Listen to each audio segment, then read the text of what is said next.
Hello everyone. We are back tonight to continue on with my journey. However, tonight we are going to talk about my hysterectomy day.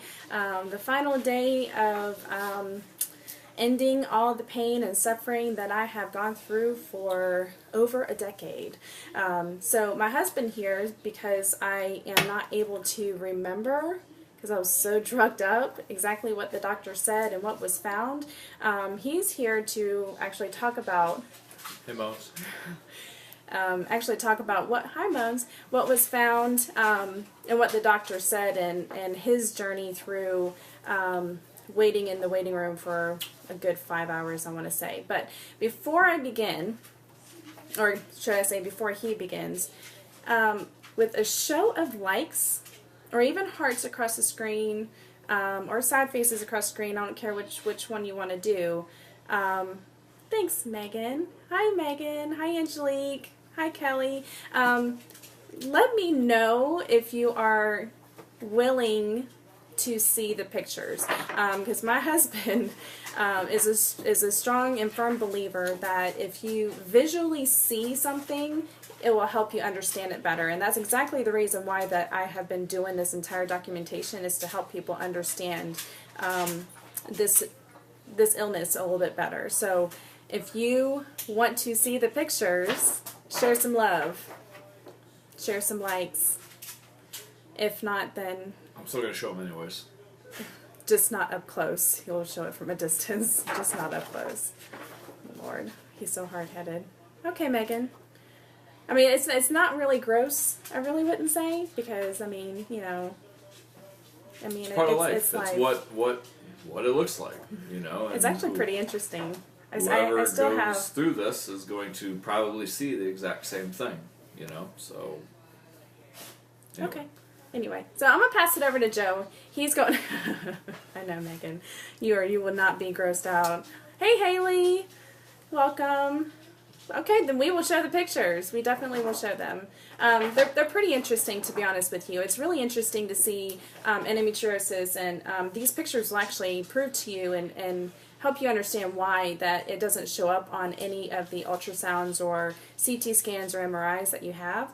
And it's pretty interesting is really the only word that I can give you. So I'm going to pass it over to Joe, and he's going to give you some information and his experience on the day of my hysterectomy and tell you what the doctor said, since I was so drugged up I couldn't even give you the first thing. So.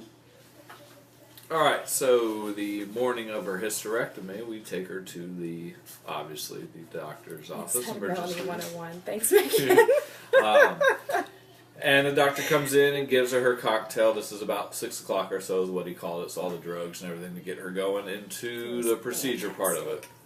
So he administered that, and probably within 15 minutes they let it sit in and they rolled her into the surgery room. So typically they had said, you know, she's going to go in at 7:30 and she'll be done by 9. It's about an hour and a half long procedure, maybe 2 max. So, you know, no problem. So she gets back into the surgery room, and, you know, I'm sitting in the waiting room catching up on all the season finales of Walking Dead and all that, starting back over from 1 all the way up. So about 10:30 rolls around, and I start to get a little bit worried because she hasn't come out of the table yet. She hasn't come off the table. So I go up to the nurse, and I'm like, you know, what's going on? They're still showing her in there. So...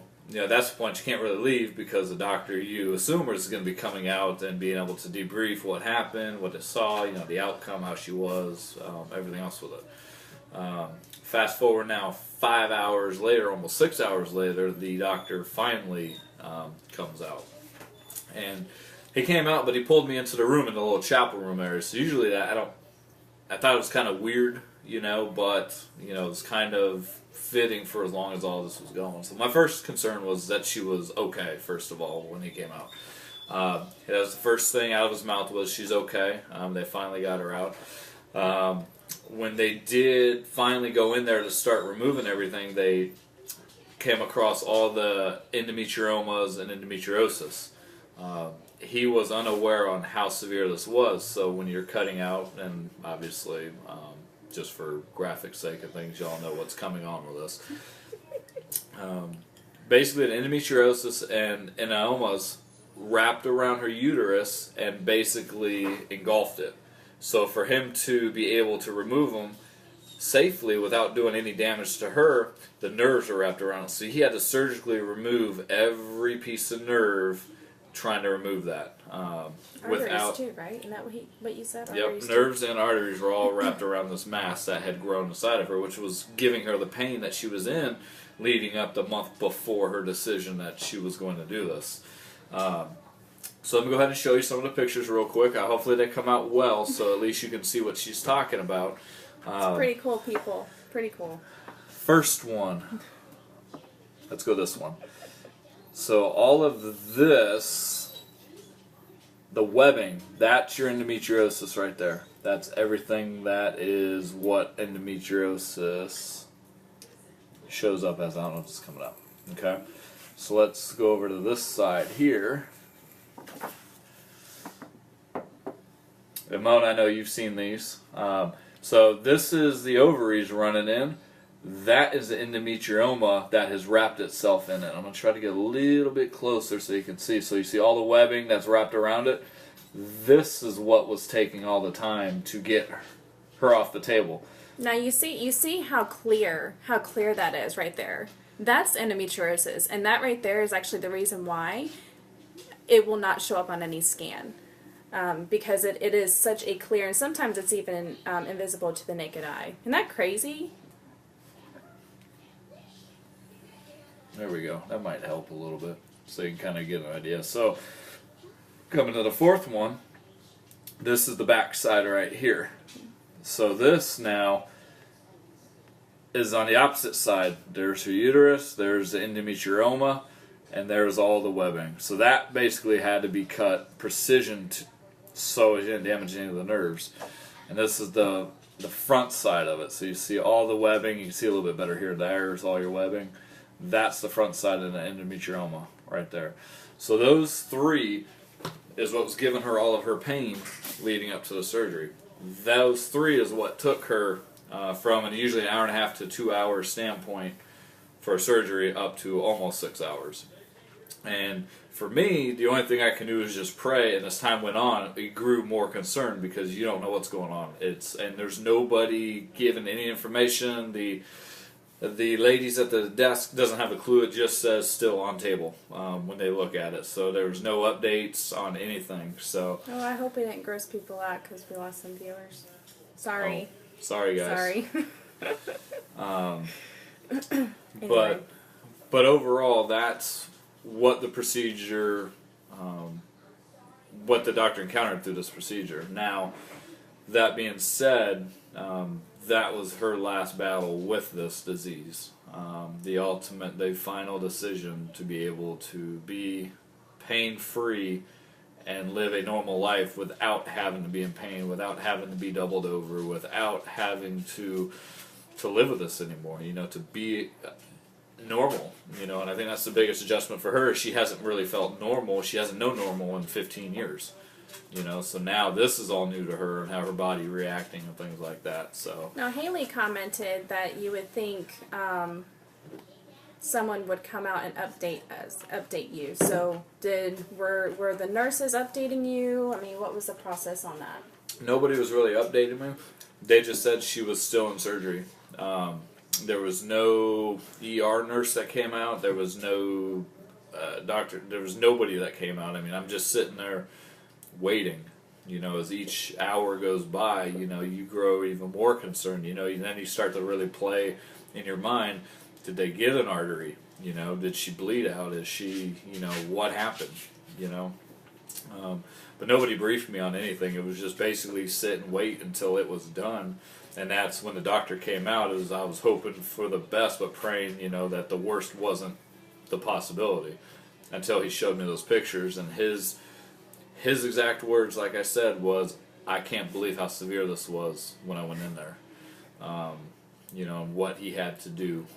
I can't imagine doing what he did for 5 hours or more, trying to remove this, and the precision of that long being able to do it, and she has no effects or complications of it, which is a true testament of not only God keeping her safe, but also the doctor as well.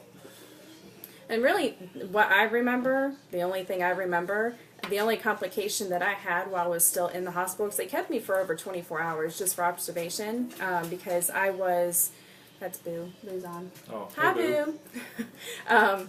The only complication I had was that they had to constantly keep me on oxygen, and because my oxygen level was pretty low. And I do remember not being able to sleep, first and foremost, because the nurses kept coming in because I would stop breathing.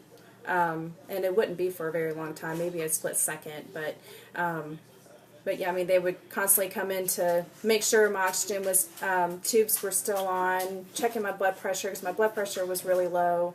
And, the doctor actually, I kind of sort of remember this, and you can tell me if I'm right or wrong, maybe I dreamt it, I don't know, that because of the severity and how long the surgery was, it was actually normal, right? Because my blood pressure being low and the oxygen level being low was actually kind of normal. But he was able to send me home after being in the hospital for well over 24 hours with the option of staying a second night. But because the lack of sleep and my butt hurting so bad from those uncomfortable beds, I wanted to go home. So we ended up going home. What surgery was that Tuesday? We ended up going home late Wednesday night. So let's see. I had a 23-pound tumor removed back in November. I had no clue how bad it was until they got in, but holy cow. That's insane, Haley. Anyway, I'm glad sorry she's good. about all the pictures. Hopefully I didn't offend anybody, but it's just more knowledge. Knowledge is key to everything, and hopefully nobody has to ever go through what Melanie went through. But at least you kind of have an idea, and it'll kind of relate if you know somebody that's going through it, or if you're going through it. You kind of know, the processes is all familiar, so that's just more for knowledge, more, I mean, it really gross anybody out, but for me to understand really what this disease was, being able to see it in a picture, because like I said in some of the previous videos with Melanie, I had no clue what endometriosis was, so being able to see that on those pictures, and that's not the first time I've seen it, but that's just the first time I've seen it that bad, in the 10 years I've been with her. So yeah, I mean. Show the pictures again. Lord Kelly. So does anyone have any questions? I've pretty much gave you a rundown of my life and my experience for the last 12 years of my journey with all this. If there's something that you're still questioning, or if you still have questions in the back of your mind as far as what this condition is, what else it could cause, or anything else that I may not have already answered for you in my previous videos and my blogs, please feel free to ask me. Or if you feel that you would like for me to have a live question and answer video, I can do that tomorrow night as well. Just let me know. Because I really hope that I give you guys enough information and enough to help spread the awareness and help others understand and help others, just in case if you even have symptoms of it, that way you will have in the back of your mind, well, maybe it is endometriosis. I will bring that up to my doctor so they can test me for that. Anyway, thank you so much for coming on and bearing with the I wouldn't say gruesome pictures. I don't think they're pretty gruesome, but they're interesting. It definitely gives you guys a visual, like he said, of what it exactly looks like. So, if we can help one person with all of these videos and blogs and pictures, then it's worth it. If we can help one person somehow, absolutely. That's what this is about. Just the awareness part of it. Just want to be able to help. Yeah, because it really is an unknown disease. Not very many people know about it, and I lucked out to have my third opinion doctor be very knowledgeable with it, and he's actually a very well-known an OBGYN in this area that has the most endometriosis patients that I know of. So, but if you know anybody who are experiencing these symptoms or anything like that, put that bug in their ear. Say, hey, could it be endometriosis? Because there have been many people that I've talked to, and I've said that to, and they came back and said, Melanie, you were right. My doctor did diagnose me with that. So, it keeps coming up with more and more women every single day. As much as I hate it, hate to say that, it's actually true. So something so rare is becoming so common. Haley, I post my blogs every night after I do a video, so you can go back on my personal page and just scroll through, and I have my blogs on there, and I can even send you my the website with that you can locate any blog that I write too. So all right. So if no one has any other questions, okay.